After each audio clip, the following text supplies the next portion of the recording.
Hello बच्चों, कैसे हैं। आज हम लोग क्या है कि आज हम लोग पिछले लेक्चर में हम लोगों ने कूलम्स लॉ के कुछ बेसिक से प्रॉब्लम्स को सीखा था। ठीक है, वो प्रॉब्लम्स करना बहुत ज़रूरी है आपके लिए, क्योंकि उन प्रॉब्लम से जो है आपका बेसिक फंडामेंटल क्लियर हो जाएगा। और फंडामेंटल ही सिखाना हमारा एम है। जितने अच्छे से फंडामेंटल क्लियर होगा उतने अच्छे से आप फिजिक्स के कॉन्सेप्ट्स को सीख पाएंगे, समझ पाएंगे, और सबसे बड़ी बच्चों की जो दिक्कत होती है न्यूमेरिकल प्रॉब्लम, उसको भी आप सॉल्व कर पाएंगे। ठीक है, तो चलिए आगे लेक्चर में चलते हैं। आज भी हम लोग क्या करेंगे, केवल कूलम्स लॉ से रिलेटेड ही प्रैक्टिस करेंगे। मैं पहले भी आपको बता चुका हूँ, जितने अच्छे से आप इलेक्ट्रो पढ़ेंगे, इसीलिए मैं थोड़ा स्लो भी चल रहा हूँ, उतने अच्छे से आपको मैग्नेट आएगी, उतना ही आपको मिनिमम प्रॉब्लम मैग्नेट में जाएगी। तो let's come to the point. पिछले टर्म पे हमने जो देखा था, वेक्टर से रिलेटेड कुछ सारी प्रॉब्लम्स देखी थी हमने। ट्राइंगल देखा था, स्क्वायर देखा था, लाइक चार्जेस देखे थे, अनलाइक चार्जेस देखे थे। आज हम कुछ आगे करते हैं और आगे बढ़ते हैं। ठीक है, चलिए अब शुरू करते हैं एक एग्जांपल से। नॉर्मल सिंपल एग्जांपल है। आप देखिए कूलम्स लॉ मैंने आपको बोला था टोटली बेस्ड ऑन मैकेनिक्स। तो देखिए हम क्या करते हैं, कैसे कैसे क्वेश्चंस को फ्रेम कर सकते हैं। सपोज करिए कि ये हमारे पास एक क्वाड्रेंट सिस्टम है और यहाँ पर एक कूलम का चार्ज है, यहाँ पर 8 कूलम का चार्ज है, यहाँ पर 27 कूलम का चार्ज है, और ऐसे यहाँ पर 1000 कूलम का चार्ज है। ये 1 मीटर पे रखा है, ये 2 मीटर पे है, ये 3 मीटर पे है, और ये 10 मीटर पे है। ठीक है, हम ये कह रहे हैं कि अगर ओरिजिन पर हम एक चार्ज को पुट कर दें 1 कूलम के, तो find the net force on 1 coulomb charge placed at a origin. आपको ये बताना है भाई, क्वेश्चन लिख लो, find the net force on 1 coulomb charge. ठीक है, इसको कैसे करेंगे? बेसिकली इसमें कुछ है नहीं, सिंपल सी मैथ्स है, जिसको आती है उसका हो जाएगा, बाकी लोग देखें। ठीक है, चलिए अब सबसे इंपॉर्टेंट बात क्या है कि सबसे इंपॉर्टेंट बात ये है कि आप सबसे पहले तो ये देखें कि जो भी चार्जेस हैं वो कैसे हैं, सेम टाइप के हैं, मतलब लाइक चार्जेस हैं। तो सभी का फोर्स एक ही डायरेक्शन में जाएगा। जब फोर्स का डायरेक्शन सेम होता है तो उसको हम क्या करते हैं, डायरेक्टली ऐड कर देते हैं। क्या करते हैं? डायरेक्टली ऐड कर देते हैं। यहाँ देखिए ये भी प्लस, सारे प्लस के हैं। ठीक है, सिंपल कूलम्स लॉ लगाना है और इसमें कोई रॉकेट साइंस नहीं है। चलिए देखिए अब हम क्या करेंगे भाई, ये इसकी वजह से इधर, इसकी वजह से इधर, इसकी वजह से इधर, और इसकी वजह से इधर, मतलब सारे राइट हैंड साइडेड फोर्स हैं, इनको हम डायरेक्टली ऐड कर लें। डायरेक्टली ऐड करेंगे तो F इज इक्वल टू, पहले वाले के लिए करेंगे तो K 1 into 1 upon 1 square plus K 2 into 8, sorry 1 into 8 by 2 square plus K 27 into 1 by 3 square and K times 1000 into 1 by 10 square. कुछ ऐसा कूलम्स लॉ के अकॉर्डिंग कुछ ऐसी चीजें आपके पास ये वैल्यूज आएंगी, क्योंकि फोर्स सेम डायरेक्शनल है तो उनको हमने डायरेक्टली ऐड कर लिया है। चलिए क्या करना है, सभी में K कॉमन है, अगर इसको हम बाहर कर लेंगे तो ये हो जाएगा 1 प्लस, इसको लिखेंगे 2 cube by 2 square plus 3 cube by 3 square plus 10 cube by 10 square. Okay, तो देखिए ये स्क्वायर से स्क्वायर कैंसिल हो गए। ठीक है, तो F is equal to K, ये हो गया 1 plus 2 plus 3 and so on 10। तो आपको पता होगा ये कौन सी सीरीज लिखी है, nn प्लस 1। तो F is equal to n कितना है 10, n प्लस 1 कितना है 10 प्लस 1 अपॉन 2। तो ये कितना हो जाएगा, इंटू K टाइम्स, तो ये कितना हो जाएगा 55K। This is the required answer. So simple. आपको केवल बेसिक प्रॉपर्टीज ध्यान रखनी है और बेसिक सी चीज़ों को अप्लाई करना है। ठीक है, हम लोग इसमें बहुत सारे डिफरेंट टाइप्स के न्यूमेरिकल करेंगे जिससे आप पूरी इलेक्ट्रो को अच्छे से समझ पाए। ठीक है, क्लियर। ऐसे ही एक दूसरा क्वेश्चन हो जाएगा। तो ऐसे ही एक आपको क्वेश्चन दे रहा हूँ, जरा आप लोग ट्राई करें, फिर हम आपको उसको बताते हैं क्या सॉल्यूशन आएगा। चलिए, सेम टाइप का क्वेश्चन है, तो देखिए कुछ ऐसा ही, उसमें कॉन्सेप्ट यही है, उसमें कोई चेंजमेंट नहीं है। और ये इनफाइनाइट सीरीज का हम क्वेश्चन ले रहे हैं। ठीक है, और ये हमारे पास 1 कूलम का चार्ज है। यहाँ पर 1 कूलम रखा है 1 मीटर पे, यहाँ पर -2 कूलम रखा है 2 मीटर पे, और यहाँ पर प्लस का 3 कूलम रखा है 3 मीटर पे। ठीक है, इंफिनिटी तक की सीरीज है। क्वेश्चन सेम वही, find the net force on this charge. ये आपको कैलकुलेट करना है। बताइए क्या आएगा आंसर। ठीक है, सेम उसी टाइप से करना है, उसमें कुछ भी नया कोई रॉकेट साइंस नहीं लगानी है। So simple.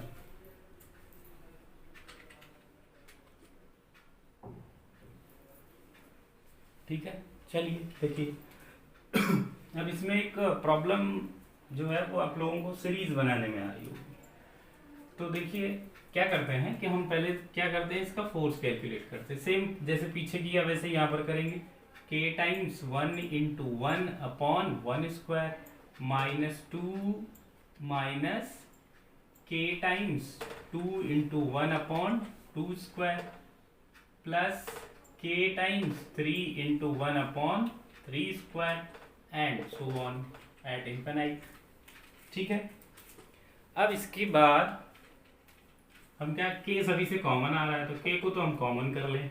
तो k को जब हम कॉमन कर लेंगे तो ये हो जाएगा 1 minus 2/2 square plus 3/3 square up to infinite. Clear. तो इसको क्या करेंगे, k times 1 minus 1/2 plus 1/3 minus, ठीक है, ये माइनस साइन होगा, plus minus plus. Clear, up to infinite तक।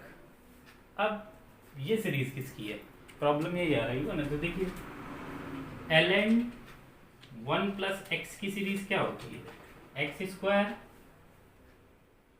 Sorry x minus x square by 2 plus x cube by 3। तो ये आपकी सीरीज है, 2 से 2 एक एक कैंसिल हो जाएगा। ये सीरीज आएगी ln 1 प्लस एक्स क्या होता है, x minus x square by 2 plus x cube by 3 and so on. ठीक है, क्लियर। चलिए, अगर हम इस x में 1 पुट कर दें तो आपको क्या मिलेगा, तो 1 प्लस 1 मतलब जहां पर x है वहां पर 1 आ जाएगा। आ जाएगा कि नहीं आ जाएगा, आ जाएगा ना। तो ये ऐसा कुछ देखा देखा सा लग रहा है। हाँ, क्या ये वाली सीरीज और ये वाली सीरीज सेम है, सेम है। तो इसका मतलब f का जो वैल्यू आ गया, f नेट आ गया हमारा, वो आ गया k टाइम्स ln 2। और ये चीज आप बहुत अच्छे से ध्यान रखें, this is the most important. आगे फिजिक्स में हम बहुत जगह डायरेक्ट ln 2 को यूज करेंगे। ठीक है, ln 2 की सीरीज होती है 1 minus 1/2 plus 1/3। This is the most important series. ठीक है, ये रहा सेकंड का आंसर। इसमें क्या था, कुछ नहीं। तो ये आपने देखा ln 2 की सीरीज बहुत इंपॉर्टेंट है, जिसको आप रखेंगे आगे चल के हम लोग डायरेक्टली उसका कई जगह फिजिक्स में यूज करेंगे डायरेक्टली। इसीलिए मैंने ये क्वेश्चन को यहाँ पर बताना उचित समझा। ठीक है, चलिए हम लोग बस आराम से पढ़ाई कर रहे हैं, तो बिल्कुल पॉज करके वीडियो अच्छे से ढंग से उसको समझिए। जो भी डाउट्स हो उन्हें कमेंट बॉक्स में कमेंट करिए। आपका समय रहते आपके डाउट का मैं सॉल्यूशन दूंगा वीडियो लेक्चर के थ्रू या व्हाट्सएप के थ्रू। ठीक है, जो भी आपकी डाउट्स हो उन्हें आप हमें बताएं। और चैनल को सब्सक्राइब ज़रूर करें। अगर आपको अच्छे से बेहतर ग्रिप के साथ पढ़ाई करनी है, एंजॉय करना है, तो इस टाइम का पूरा सदुपयोग करें। ठीक है, और चैनल लाइक करें, सब्सक्राइब करें, कमेंट ज़रूर करें। हम हर वीडियो में कहते हैं आपका जितने अच्छे से आपका जितना अच्छा रिस्पांस मिलेगा आपको उतना अच्छा उतने बेहतर तरीके से लेक्चर्स मॉडिफाइड ढंग से अपडेटेड सिलेबस के साथ मिलेंगे। ठीक है, चलिए नेक्स्ट। तो अभी हमने LN2 देख लिया, 2 क्वेश्चन मैथ्स के कर लिए। ठीक है, बात समझ आ गई। चलिए अब हम क्या करते हैं, एक क्वेश्चन और लेते हैं। देखिए मान लीजिए कि 2 चार्जेस हैं, ये Q1 है और यहां से R1 डिस्टेंस पर Q2 है। लेकिन ये वाला जो चार्ज है हमारा कैसा है, फिक्स है। तो जब इस वाले चार्ज को यहां पर रखेंगे तो इसके फोर्स ऑफ रिपल्शन से ये भागेगा, किधर भागेगा, उधर को भागेगा। तो हमने ये मान लिया, लेट कर लिया कि ये जो है Q2 जो है वो यहां पर है। तो आपको ये बताना है इस टाइम यहां पर वेलोसिटी कितनी होगी जब ये R2 पर पहुंच गया। ठीक है,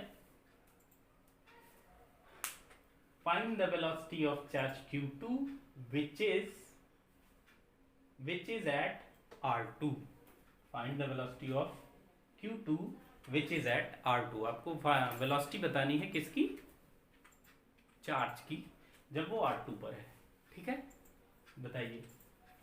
सिंपल सा मैकेनिक्स का क्वेश्चन है, आपने फर्स्ट ईयर में खूब अच्छे से करे होंगे। बाकी जो जिन लोगों का थोड़ा फर्स्ट ईयर वीक है वो हमारे चैनल को लाइक करें, सब्सक्राइब करें, क्योंकि फर्स्ट ईयर के भी पैरेलल वीडियोस आपको मिलते रहेंगे step by step, top to bottom. ठीक है, चलिए लेट्स सी। अब आप एक बात ये बताइए हमको, इसमें सोचने वाली बात ये है, क्या इसमें हम डायरेक्ट फॉर्मूला लगा सकते हैं? नहीं लगा सकते हैं। क्यों? क्योंकि अगर ये वाली डिस्टेंस फिक्स होती तो we will apply the Coulomb's law directly, तो क्वेश्चन में कुछ रह ही नहीं जाता। तो क्वेश्चन में थोड़ा सा चेंज लाने के लिए हमने क्या कर दिया, जो बीच की डिस्टेंस है इसको क्या कर दिया, वेरी करा दिया, वेरिएबल कर दी। भाई R1 से R2 हो गई। तो अब कुछ लोग हो सकता है ऐसा सोचें कि पहले हम R1 के लिए निकालें फिर R2 के लिए निकाल लें, वेलोसिटी कहाँ से आएगी, वेलोसिटी तो नहीं आ जाएगी ऐसे। तो क्या करना है इसके लिए, इस टाइप के जितने भी क्वेश्चंस होंगे ये कॉन्सेप्ट एज अ कॉन्सेप्ट भी समझिए, क्वेश्चन का टाइप भी समझिए। इसीलिए मैं सारे क्वेश्चन एक जनरल फॉर्मेट में बता रहा हूँ, वैल्यूज प्लेस करके नहीं। वैल्यूज में भी सेम यही आप फैक्टर यूज करेंगे। तो कॉन्सेप्ट समझिए। तो कॉन्सेप्ट इसका क्या है कि जब भी कोई क्वेश्चन ऐसा आए तो आप सबसे पहले क्या हम लेट कर लें, क्या कर लें, लेट कर लें कि x डिस्टेंस पर इस पे कितना फोर्स लगा। हमने ये मान लिया आफ्टर x डिस्टेंस, जब ये x डिस्टेंस चला गया तो कितना फोर्स लगा इस पे। तो applying Coulomb's law F is equal to KQ1 Q2 by x square. अब इसका हम एक्सेलरेशन निकाल लें, एक्सेलरेशन निकालेंगे तो क्या आ जाएगा, F is equal to ma then a is equal to KQ1 Q2 by mx square. This is the most important point. क्या पॉइंट है कि इसमें देखिए k कांस्टेंट, Q1 Q2 और m कांस्टेंट, वेरी क्या करेगा, x। तो मतलब ये एक्सेलरेशन कैसा है, कांस्टेंट की वेरिएबल, वेरिएबल एक्सेलरेशन है। कैसा है, वेरिएबल एक्सेलरेशन है। जब एक्सेलरेशन हमारा वेरिएबल हो गया तो सिंपल सी बात है, हम लोग क्या करेंगे, इंटीग्रेशन की हेल्प लेंगे। फर्स्ट ईयर में आप लोग पढ़ चुके होंगे और इसमें बहुत बेसिक सा इंटीग्रेशन है अभी प्रेजेंट में, बहुत हाई फाई इंटीग्रेशन नहीं है। जैसे जैसे उसका लेवल बढ़ेगा हम उसको भी पैरेलल आपको अलग से वीडियो बना के बताते रहेंगे। चलिए, तो ये वेरिएबल एक्सेलरेशन है। तो वेरिएबल एक्सेलरेशन की कंडीशन क्या होती है, आपको याद होगा, फर्स्ट ईयर में पढ़ा होगा, VdV is equal to AdX।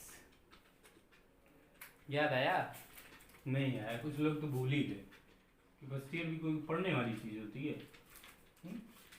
First year में तो बस हमने रेस्ट ईयर मनाया है, तो फर्स्ट ईयर भी कोई पढ़ने वाली चीज है। जो लोग कहते हैं ना कि फर्स्ट ईयर अलग है, सेकेंड ईयर अलग है, फर्स्ट ईयर में अलग चीज़ें पढ़ाई जाती हैं, सेकेंड ईयर में अलग चीज़ें पढ़ाई जाती हैं। देख लो यहाँ से इंटरकनेक्टेड हैं। जेई हो, नीट हो, एम्स हो, कोई भी हो, उसमें केवल क्या होता है 2-4% का फर्क होता है, बाकी दोनों बराबर बराबर वेटेज के चैप्टर्स आते हैं। जितना फर्स्ट ईयर से आता है नियर अबाउट उतना सेकेंड ईयर से आता है। कोई 48% होगा, कोई 52% होगा। ठीक है, तो ध्यान रखिए बराबर आप। तो इसमें क्या करते हैं, ध्यान आया होगा कि जब हम एक्सेलरेशन कैलकुलेट करते हैं तो इसको लिखते हैं dv upon dt into dx upon dx। तो a is equal to dv upon dx into dx upon dt। Denominator change हो गए इनके, ठीक है। तो a इज इक्वल टू ये क्या हो जाएगा, dv upon dx into v। क्या अब हमको वेरिएबल एक्सेलरेशन मिल गया। दिस इज द प्रॉपर्टी जिसको हमने यहाँ डायरेक्टली यूज कर लिया। अब होता क्या है, मैं डायरेक्टली यूज करके आगे बढ़ जाता, ये चीज आपके दिमाग से उड़ गई। क्यों? क्योंकि आपने बेसिक नहीं पढ़ रखे हैं या ध्यान नहीं है आपको। इसीलिए मैं पहले वीडियो में कह चुका हूँ, केवल सिंपल से बेसिक्स को आपको पढ़ना है, कुछ भी रॉकेट साइंस पढ़नी नहीं है, ठीक है।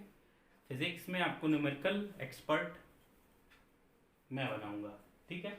तो ये रिलेशन क्या है, फॉर वेरिएबल एक्सेलरेशन की कंडीशन है जिसको हमने डायरेक्टली यूज कर लिया। अब ए की वैल्यू रख दें और इंटीग्रेशन ले लें। वी डी वी लिमिट 0 से v is equal to k Q1 Q2 by m x square d x, वो भी इंटीग्रेशन। ये R1 से R2 हो जाएगा, R1 से R2 इसकी क्या हो गई, लिमिट हो गई, ठीक है। ये पूरा टर्म कॉमन हो गया और ये हो जाएगा 0 to v v dx is equal to k Q1 Q2 by m। ये हो जाएगा R1 to R2 x square upon dx। बात समझ आएगी नहीं है? अब बताइए इस क्वेश्चन में कुछ रह गया?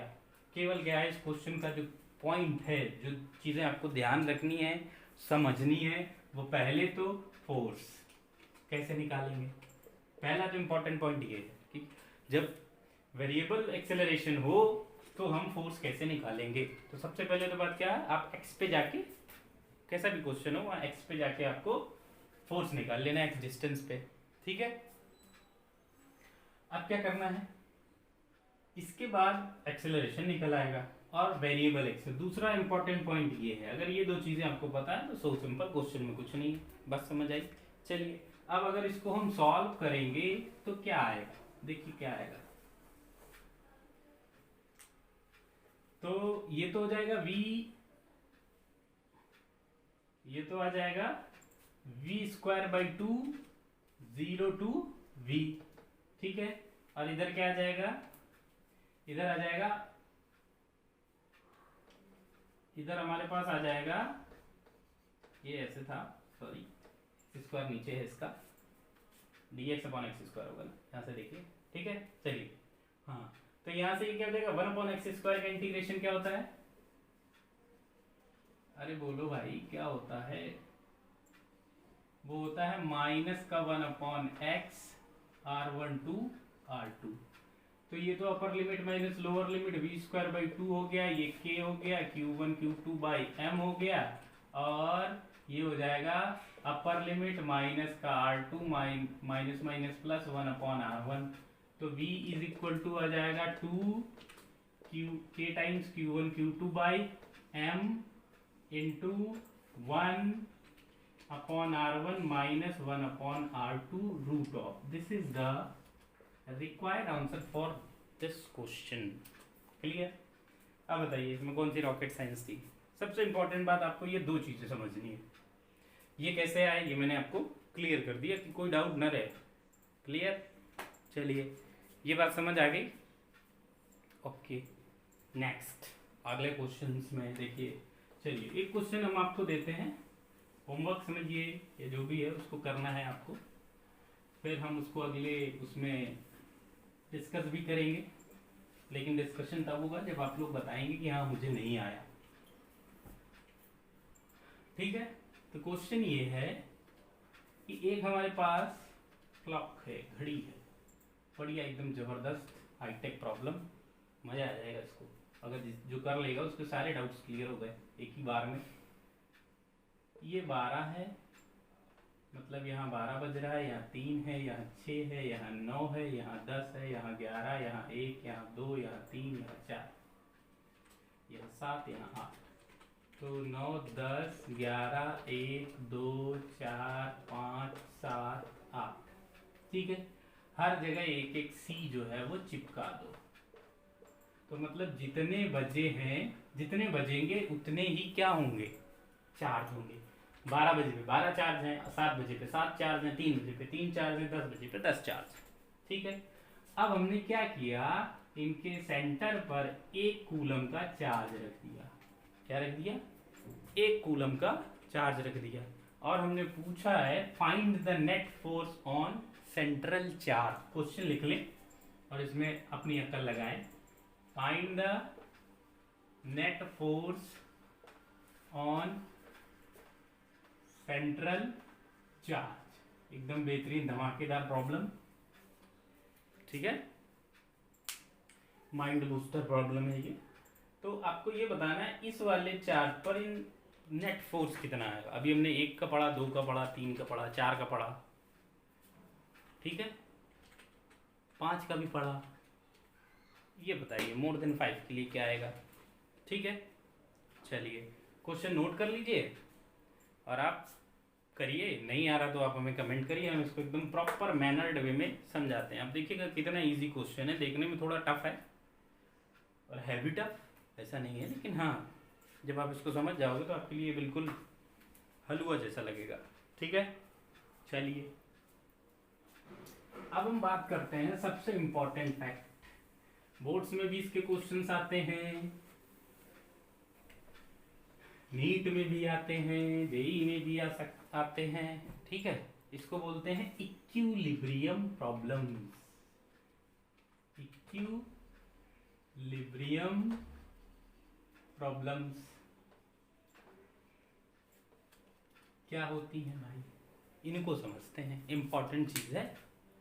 देखिए एक्चुअल में बात है ये कि इक्विलिब्रियम प्रॉब्लम्स, तो सबसे पहले बात तो हम इक्विलिब्रियम की समझ लें।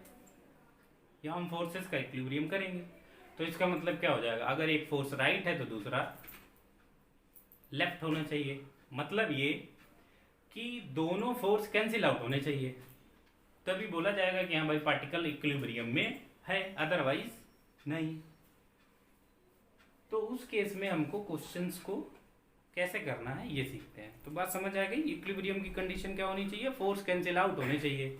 और फोर्स अगर कैंसिल आउट नहीं होंगे तो इक्विलिब्रियम नहीं होगा चार्जेस पर। तो सबसे इंपॉर्टेंट बात क्या है, फोर्स कैंसिल आउट होने चाहिए। कैंसिल आउट कब होंगे, जब एक राइट में होगा तो दूसरा लेफ्ट में होगा। ठीक है, एक लेफ्ट में होगा तो दूसरा राइट में होगा। ये बात आप समझ रहे हैं, फोर्स ऐसे होने चाहिए। ठीक है, एक लेफ्ट एक राइट, क्लियर। चलिए अब हम बात करते हैं क्या है, हम मान लेते हैं कॉन्सेप्ट सीखते हैं इसका कैसे करना है। हमने ये माना कि हमारे पास 2 चार्ज हैं और दोनों कैसे हैं, Q और Q हैं, और दोनों फिक्स कर दिए। दोनों क्या कर दिए, फिक्स चार्ज हैं, इनके बीच की डिस्टेंस L ले ली।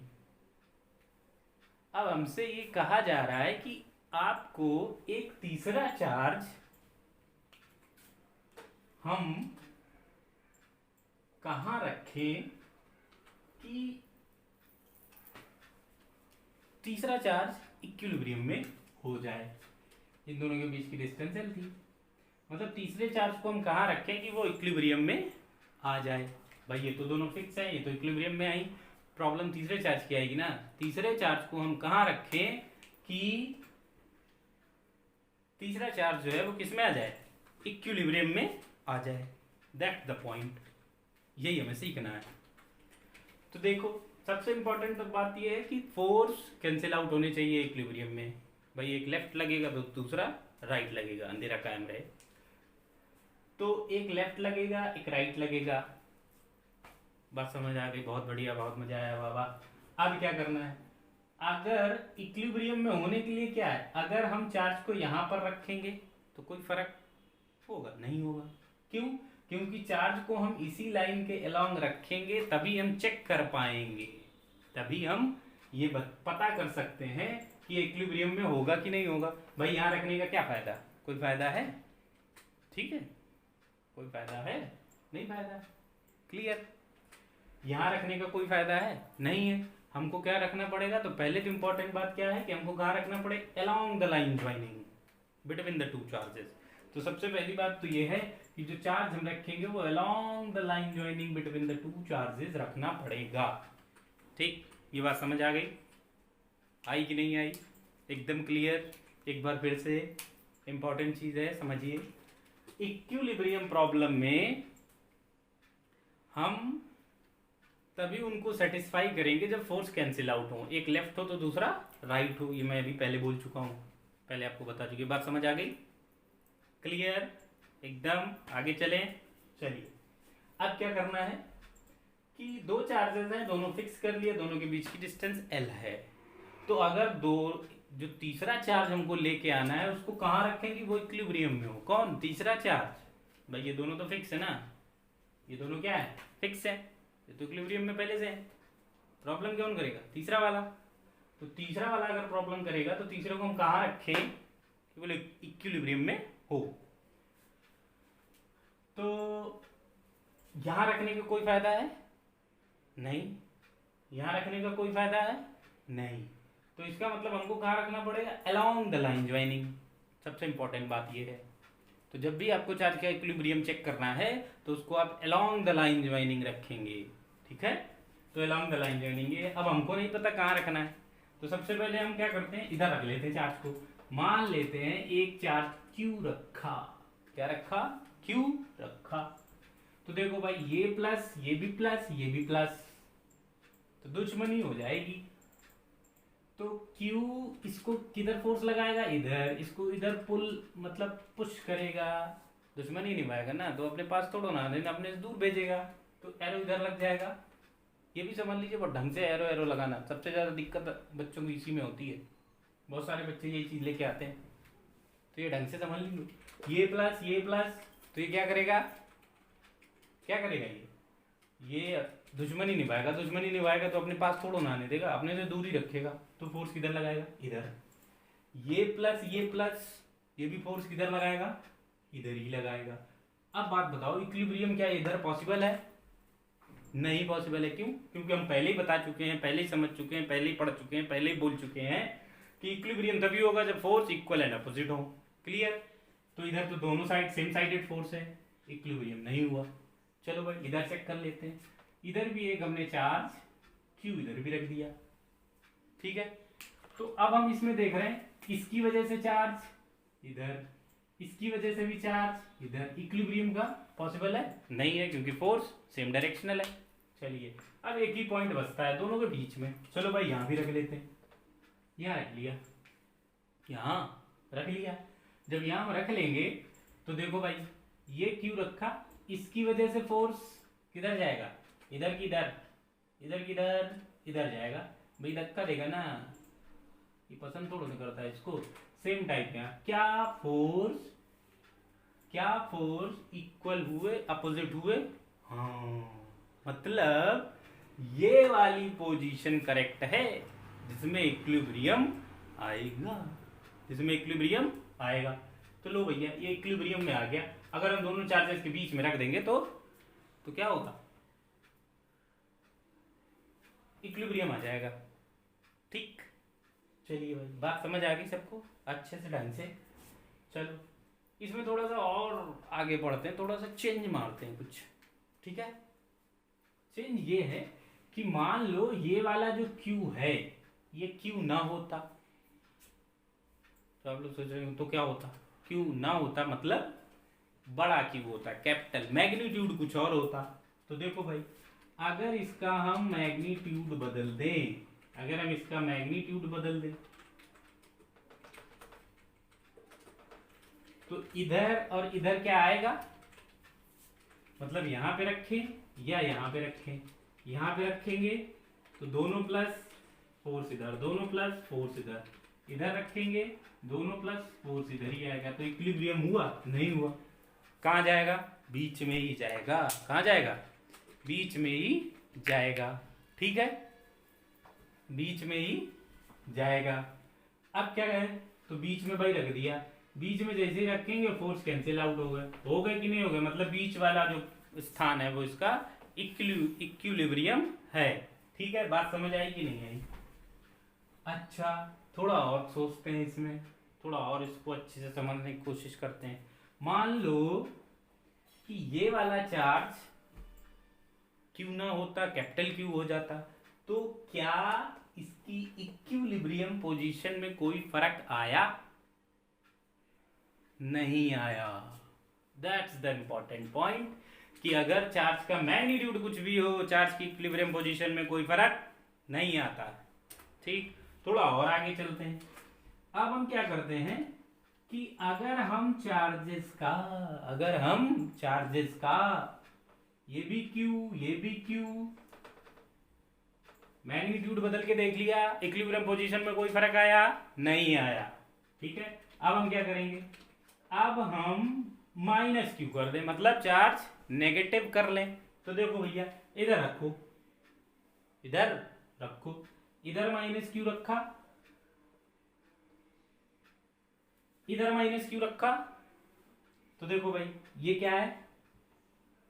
पॉजिटिव, ये क्या है? नेगेटिव। फोर्स किधर लगा? दोस्ती का हाथ बढ़ाएगा, तो दोस्ती तो ऐसे ही करेगा, ये भी दोस्ती का हाथ बढ़ाएगा। सेम टाइप इधर, मतलब इक्विलिब्रियम साइड पे पॉसिबल नहीं है, तो बीच का ही एक। अब देखो, ये वाला दोस्ती करना चाहेगा इससे, तो फोर्स इधर लगाएगा, ये वाला भी करना चाहेगा इससे, तो फोर्स इधर लगाएगा। इक्विलिब्रियम हुआ कि नहीं हुआ? अरे हुआ कि नहीं हुआ? हुआ ना? तो यहां से एक बात क्या समझ में आई? बात ये समझ में आई कि तीसरे चार्ज का क्या मैग्नीट्यूड है, क्या साइन है, यानी नेचर है, क्या मैग्नीट्यूड है, क्या नेचर है, इससे इक्विलिब्रियम पोजीशन पे कोई फर्क नहीं पड़ता है। इससे इक्विलिब्रियम पोजीशन पे कोई फर्क नहीं पड़ता है। जब आप इसको सॉल्व करेंगे तो कट ही जाएंगे, तो उससे कोई फर्क नहीं पड़ने वाला है। बात समझ आई कि नहीं आई? क्वेश्चन का कॉन्सेप्ट समझ आया? और एक चीज आपने यहां से नोटिस ली होगी, पहली तो नोटिस ये ले ली कि तीसरे चार्ज का क्या मैग्नीट्यूड है, क्या नेचर है, इससे उसकी इक्विलिब्रियम पोजीशन में कोई फर्क नहीं पड़ता, उससे उसकी इक्विलिब्रियम पोजीशन में कोई फर्क नहीं पड़ेगा। अच्छा भाई, दूसरी चीज आपने क्या देखी? अगर दोनों चार्ज सेम नेचर के हैं, कैसे हैं? सेम नेचर के हैं, तो इक्विलिब्रियम हमेशा कहां होगा? बीच में। कभी साइड्स में इक्विलिब्रियम पॉसिबल नहीं है, कभी साइड्स में इक्विलिब्रियम पॉसिबल नहीं है। अगर चार्ज दोनों सेम नेचर के हैं, इक्विलिब्रियम कहां होगा? बीच में होगा। बहुत बढ़िया, बहुत सुंदर, बहुत मजा आया, वाह वाह। अगर वाह वाह हुआ है तो आपको ये भी पता हो गया तीसरे चार्ज का क्या नेचर है, क्या मैग्नीट्यूड है, इससे क्या उसकी इक्विलिब्रियम पोजीशन पे फर्क पड़ेगा? कोई फर्क नहीं पड़ता है। बात समझ आ गई कि नहीं आ गई? चलिए आगे चलते हैं, इससे एक दो क्वेश्चन कर लेते हैं तो और क्लियरिटी आ जाएगी। चलो भाई, ठीक है, और क्लियरिटी आ जाएगी। देखो भाई, क्वेश्चन देख लेते हैं, एक एग्जांपल देख लेते हैं भाई। इलस्ट्रेशन जे रहा, जे जो है हमारे पास जे माइनस क्यू है और जे माइनस का 4q है, दोनों के बीच का डिस्टेंस l, दोनों फिक्स्ड।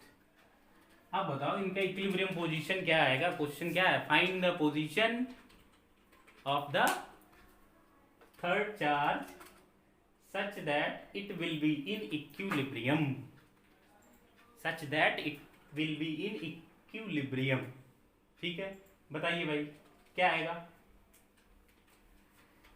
पीछे वाला कॉन्सेप्ट लगाना, इसमें कोई आपको पता है दोनों चार्ज कैसे हैं? सेम नेचर के हैं, तो इक्विलिब्रियम कहाँ होगा? बीच में होगा। चलो भाई बीच में कर लेते हैं। बहुत बढ़िया, बहुत सुंदर, बहुत मजा आया, वाह वाह, वेरी गुड। और देखो भाई, तो ये तो बात तुमको पता है, अब हमको ये नहीं पता बीच में कहाँ आएगा। तो देखो भैया, हम क्या करें, ये मान लें यहाँ से x पे है इक्विलिब्रियम, तो ये वाली डिस्टेंस क्या हो गई? l माइनस एक्स हो गई कि नहीं हो गई? l माइनस एक्स हो गई। चलो भाई, पहले ये वाला फोर्स इधर लगाएगा और ये वाला फोर्स इधर लगाएगा, दोनों इक्वल और अपोजिट होने चाहिए। अभी मैंने पहले बताया था इक्विलिब्रियम के लिए, तो भैया इनको इक्वल अपोजिट, इन दोनों के बीच का force k Q by x square is equal to, इन दोनों के बीच का force k Q by l minus x का होल स्क्वायर, 4q है ये, ठीक है। k क्यू कट गया।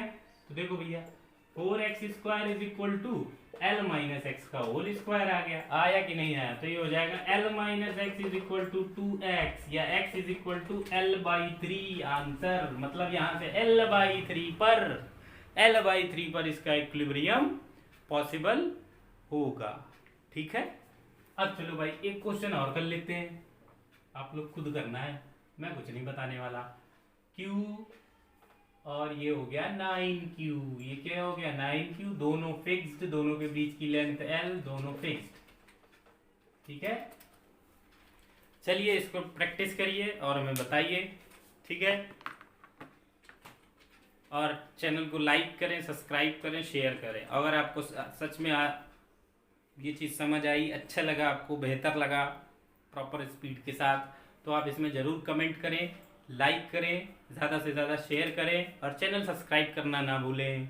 लाल कलर की बटन दी गई है सब्सक्राइब बटन को पुश करें और अपने दिमाग की घंटी के साथ मेरे चैनल का भी घंटा बजा दें। जय हिंद।